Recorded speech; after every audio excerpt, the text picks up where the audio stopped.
ତମମାନଙ୍କୁ ଭିତରୁ କାହାକୁ ଏମିତି ଫିଲ୍ ହେଉଛି କି ନାହିଁ ମୁଁ କହିପାରିବିନି, ବଟ୍ ମୋତେ ଏମିତି ଫିଲ୍ ହୁଏ ଯେ ଆମ ଜୀବନରେ ଯଦି କେତେବେଳେ କିଛି ଗୋଟେ ପ୍ରୋବ୍ଲେମ୍ ହୁଏ, ସେ ପ୍ରୋବ୍ଲେମ୍ର ସଲ୍ୟୁସନ୍ ଆମ ପାଖ ଆଖରେ ଯିଏ ଲୋକ ଥିବେ ସିଏ ଆମକୁ ଗୋଟେ ଟାଇପ୍ର ଦୟା ଦେଖିବା ପାଇଁ କୁହନ୍ତି ଯେ ମୁଁ ଯେତେ ଦିନ ଯାଏଁ ଅଛି ମୁଁ ଟ୍ରାଏ କରିବି ତ ପ୍ରୋବ୍ଲେମ୍ ସଲ୍ଭ କରିବା ପାଇଁ।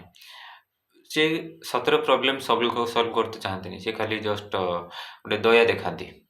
ସେତେବେଳେ ଆମ ପ୍ରୋବ୍ଲେମ୍ଟାର କଷ୍ଟ ବହୁତ ବଢ଼ିଯାଏ। ଆଗରୁ ଯେତେବେଳେ ହେଉଥିଲା ସହି ହେଉଥିଲା, ବଟ୍ ସିଏ ଯେତେବେଳେ ଦୟା ଦେଖେଇତେ ଆସନ୍ତି ସେ ପ୍ରୋବ୍ଲେମ୍ର କଷ୍ଟ ବହୁତ ଗୁଣରେ ବଢ଼ିଯାଏ, ଯେଉଁଟା ସହିବା କଷ୍ଟ ହୋଇଯାଏ।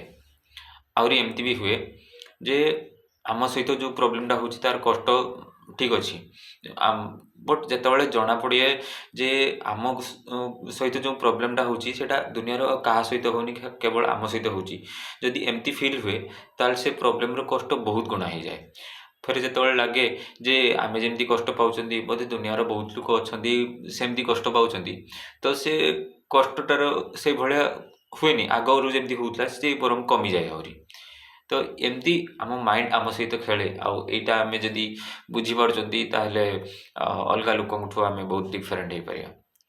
ତାପରେ ଆଉ ଗୋଟେ କଥା, ଆମ ସମସ୍ତେ ଯିଏ ମଣିଷ ହେଇକି ଏ ଦୁନିଆରେ ଜନ୍ମ ହୋଇଛନ୍ତି ସମସ୍ତଙ୍କର କିଛି ନା କିଛି ୱିଶ୍ ଅଛି, କିଛି ଇଚ୍ଛା ଅଛି ଯେଉଁଟା ଯାଏ ଫୁଲଫିଲ୍ ହେଇନଥିବ।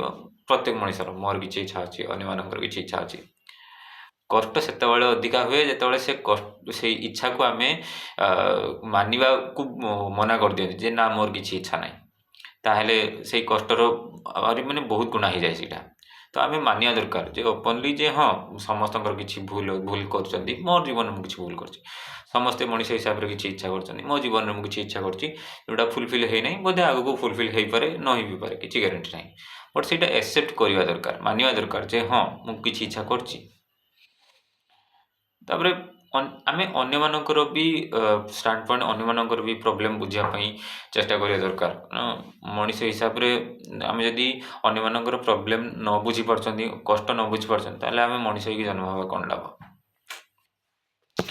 Shining of.